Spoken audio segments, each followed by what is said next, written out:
Hello, pessoal! Eu sou a Lilage e este aqui é o Vênus em Arte, trazendo visibilidade feminina para a história da arte. Estamos na nossa série sobre o humanismo brasileiro para celebrar a Semana de Arte Moderna de 22, que faz 100 anos agora, em 2022. E nos últimos 2 episódios a gente falou sobre artistas que fizeram parte realmente da Semana de Arte Moderna, com obras expostas por lá. Tivemos também um episódio sobre o evento em si, que era uma captura de sala de uma live que teve rolando no Instagram. E agora a gente vai falar sobre alguns artistas que não fizeram parte da Semana de 22, mas que são muito relevantes no nosso modernismo, começando por ela, que é um sinônimo de modernismo brasileiro. Quando você fala desse momento da história da arte aqui no Brasil, ela provavelmente é o primeiro nome que vem à cabeça. Vamos falar sobre Tarsila do Amaral. Tarsila de Aguiar do Amaral nasceu no dia 1º de setembro de 1886, no interior de São Paulo. O avô da Tarsila era bem rico, era um fazendeiro e empresário que tinha muita grana, assim, e o pai dela herdou essa grana, então a Tarsila tinha uma condição financeira muito boa e ela passou boa parte também da infância dela na fazenda ali, mas também em São Paulo. Os pais dela se importavam muito que ela tivesse, os filhos dele de modo geral, tivesse uma educação exemplar. Eles se baseavam muito no estilo de vida francês, tanto no modo de educar como na sua vida de um modo geral. Ela tinha aula de línguas, de música, também estudou em bons colégios católicos, né? Colégios que eram super bem avaliados. Então a Tarsila teve uma educação e uma infância tudo muito bem abastado mesmo.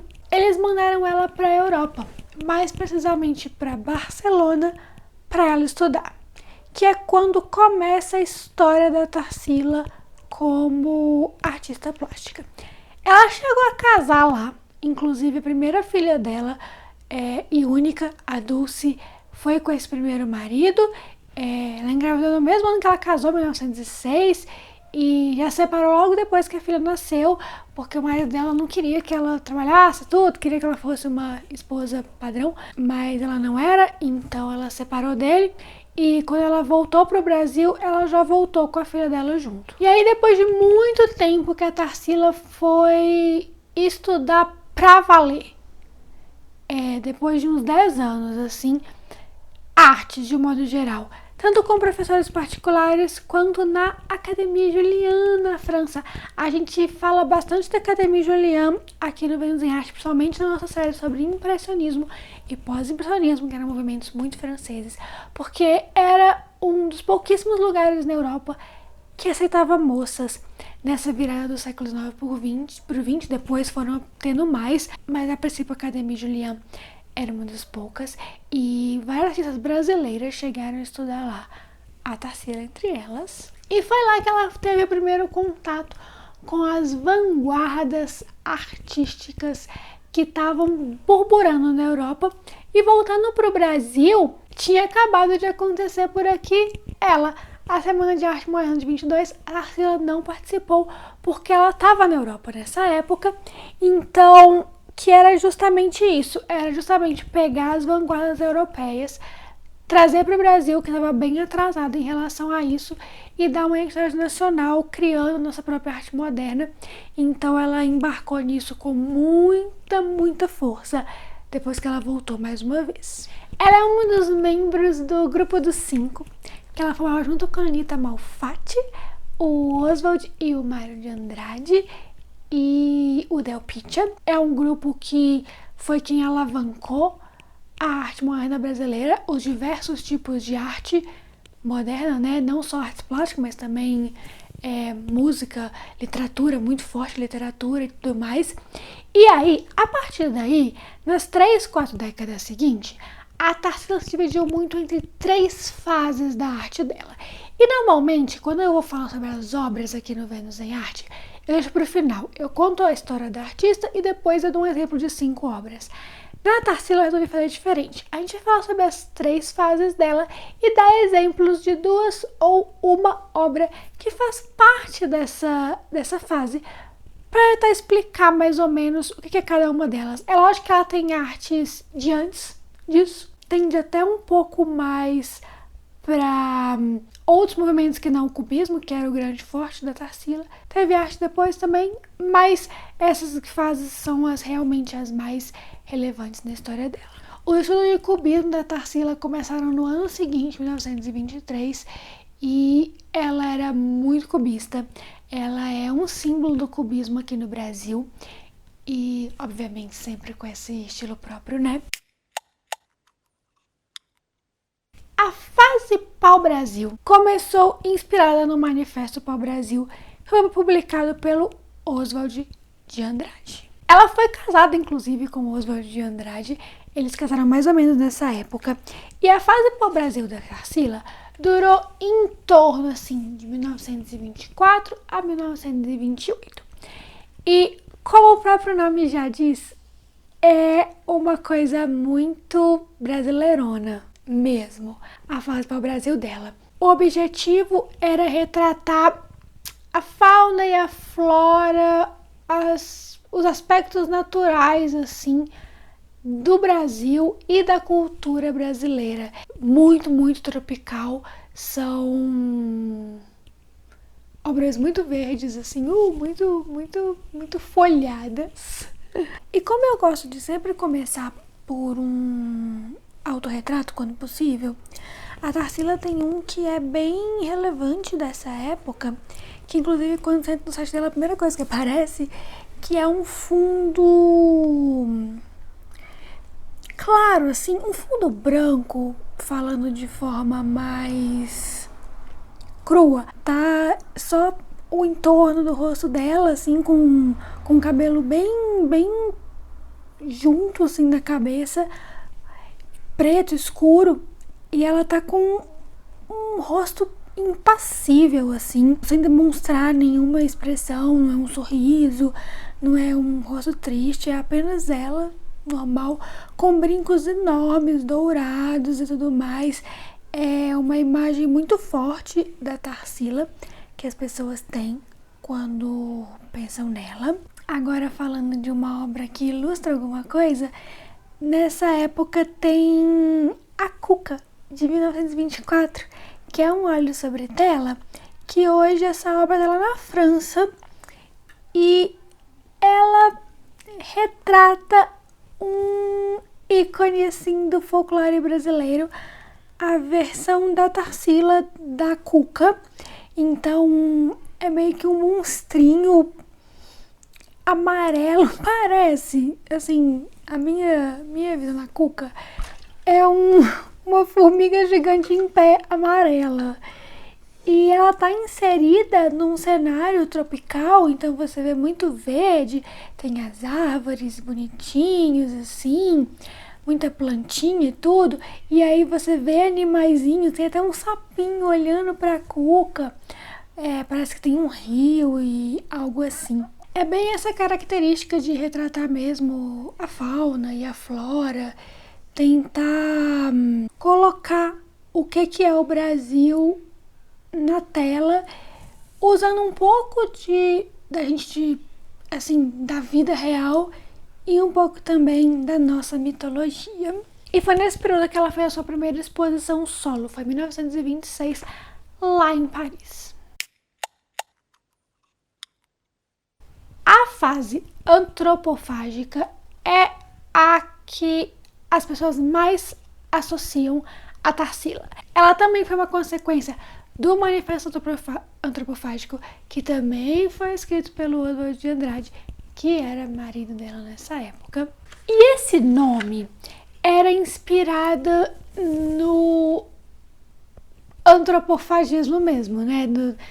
Dessa prática canibalista de se alimentar da carne do outro para absorver o que ele tem de bom, tanto de maneira prática, se alimentar mesmo do outro, quanto de uma maneira mais espiritual, mais mística, assim, de você pegar as energias positivas do outro e transformar isso em uma energia sua.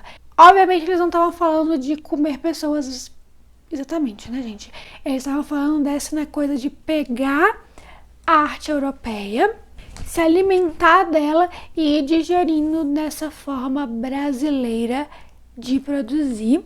Isso é muito claro nessa fase dela, com obras bem cubistas, mas bem particulares, bem peculiares dela mesmo. Um exemplo da fase antropofágica, talvez o maior exemplo, aliás, talvez não, com certeza o maior exemplo é o Abapuru, uma obra que é super criticada, super mal falada pelo pessoal mais conservador, assim, que não gosta de arte moderna. Retrata uma pessoa de formas completamente disformes, assim.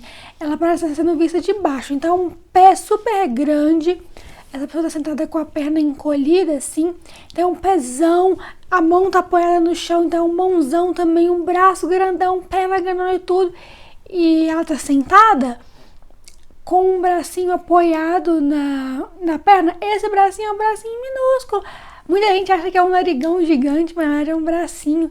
Então essa pessoa simplesmente sentadinha, olhando para nada, pensando em tudo, com um visual bem disforme e com esse que é cubista de ter as formas geométricas muito definidas.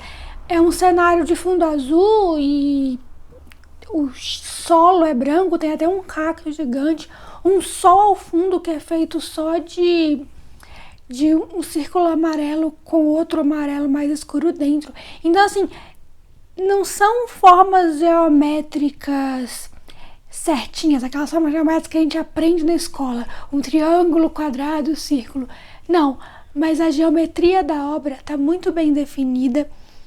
Abapuru é talvez a obra mais famosa da Tarsila, tanto para quem gosta quanto para quem não gosta. Eu também queria falar de composição, figura só, de 1930, o Abapuru é de 28, é também um óleo sobre tela, e que é o que o nome já diz, né? Tem o fundo azul, tem o solo verde, né, parecendo grama. No fundo tem umas plantas disformes, pode ser até cactos verdes, podem ser árvores. E tem uma figura que parece ser feminina porque tem o cabelo grande, mas é uma figura que ela tem um formato meio que de uma gotinha, assim, uma gota fininha e longa. Com uma roupa rosa que é só cobrindo o corpo inteiro e os cabelos gigantes voando, assim, completamente na horizontal, ocupando metade da pintura. É uma obra muito legal da Tarsila, com um estilo pessoal muito próprio, muito forte dela. E em 1929, teve a crise de 29, a queda da Bolsa de Valores, a Tarsila perdeu a fazenda dela, perdeu alguns bens. Nessa época o Oswald de Andrade estava separando dela para ficar com a Pagu, que é o tema do nosso próximo episódio, diga-se de passagem, também é uma morganista brasileira. Então ela estava super mal, então ela produziu muito, ela pintava loucamente para suprir todos os problemas que estavam rolando na vida dela. Foi uma fase super ativa da Tarsila como artista. E também quando ela teve a sua primeira exposição aqui no Brasil, que no caso foi lá no Rio de Janeiro. Por fim, nós temos a fase social da Tarsila, que foi ali a partir de 1930 mais ou menos. Ela se filiou ao Partido Comunista Brasileiro e começou a se preocupar muito com causas sociais que girassem em torno do partido. Ela casou pela terceira vez nessa época e ela e o marido dela foram para a União Soviética ver como que era o ativismo comunista ali na raiz mesmo de onde estava acontecendo. Ela também andou pela Europa, muito na França, e nesse momento aí, entre guerras, né, a Europa muito devastada, muito sem saber o que acontecer, muito perdida. A gente falou muito sobre isso quando a gente estudou o surrealismo, que a gente pausou nessa série, mas ela vai voltar depois. Então, ela vendo isso, ela começa a se interessar cada vez mais em retratar as causas sociais, as pessoas, o povo, o proletário, para passar essa mensagem, né, do que era o posicionamento político dela para os seus trabalhos. E o melhor exemplo da fase social dela é Operário, de 1933, Um Olho sobre Tela, uma obra gigante de 1,5 metro de altura por 2 metros e 5 centímetros de largura, que está no acervo histórico-cultural dos Palácios do Governo do Estado de São Paulo. Essa obra é super grande e retrata literalmente também o que o nome diz, operários. São rostos, todos com corpo, mas ainda assim o destaque são os rostos de pessoas em frente a um cenário de fábrica. As pessoas formam, parece que uma montanha de pessoas. E tem pessoas brancas, negras, mulheres, homens, orientais, pessoas com barba, sem barba, com cabelo de várias cores, com cabelo até coberto, com o que parece uma burca em algum momento, velhas, novas. É o retrato do que é o proletariado mesmo. Essas pessoas para as quais ela tentou dar um lugar de ser uma obra de arte mesmo. Então, Operários é também uma das obras mais famosas da Tarsila e é a melhor para representar a fase social dela. E com esse engajamento político da Tarsila, esse posicionamento super de esquerda, quando ela voltou para o Brasil, ela acabou sendo presa, como a Pagu também foi, como várias pessoas foram nessa época. Os anos 1940 e 50 foram um grande mix assim, dessas fases. Ela teve o neo-pau-brasil, ela misturava muito todas essas coisas, até chegar na década de 60, que foi uma década muito difícil para Tarsila. Ela separou, a Dulce, a única filha dela, morreu e ela também ficou paralítica. Ela teve que usar cadeira de rodas no final da vida dela por causa de um erro médico numa cirurgia dela. E com isso a Tarsila foi ficando cada vez mais ligada a uma coisa mais religiosa, assim. Ela começou a se ligar mais ao espiritismo e tudo. Era até bem próxima do Chico Xavier e começou a meio que doar tudo que ela lucrava e tudo com as obras dela, que a mulher era renomadíssima, né, gente? Para instituições, principalmente para ajudar o Chico Xavier mesmo. Com isso, a vida da Tarsila foi bem condizente, assim, com essa visão social dela, o que é muito legal. E ela morreu de causas naturais mesmo, aos 86 anos, em 1973, lá em São Paulo. Só que a Tarsila, ela é um fenômeno, né, gente?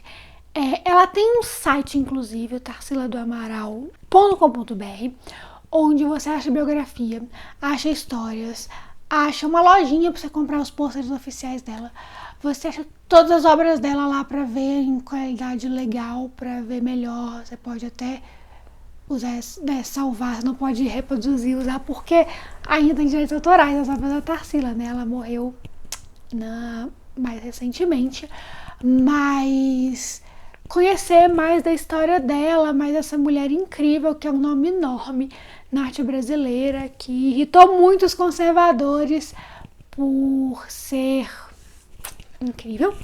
É muito importante falar da Tarsila, porque é muito legal que a gente tenha uma artista brasileira de nome tão grande no mundo inteiro. O mundo inteiro estudou Tarsila do Amaral, a ponto de, no final de 2020, um leilão da obra A Caipirinha transformou a Tarsila na artista brasileira mais cara de todos os tempos.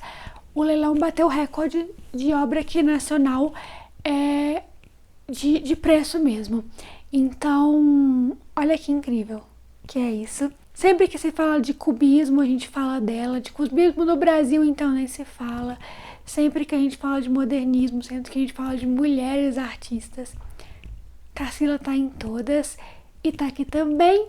Esse é só um pedacinho da vida, da obra da nossa maior mulher artista. E fiquem ligados, pois agora, em breve, no próximo episódio, estudaremos Pagu. Eu vejo vocês lá. YouTube, podcast, o Vênus em Arte está disponível nesses 2 formatos. Então, comenta aí, vamos conversar sobre tudo isso e muito mais. Eu vejo vocês aqui e nas redes sociais, que são todas Lulilage. Luli com Y e Laje com G. Hein? Tchauzinho. Você pode apoiar o Vênus em Arte com valores a partir de R$5 por mês em catarse.me/Vênus em Arte. Muito obrigada às pessoas que já apoiam esse projeto.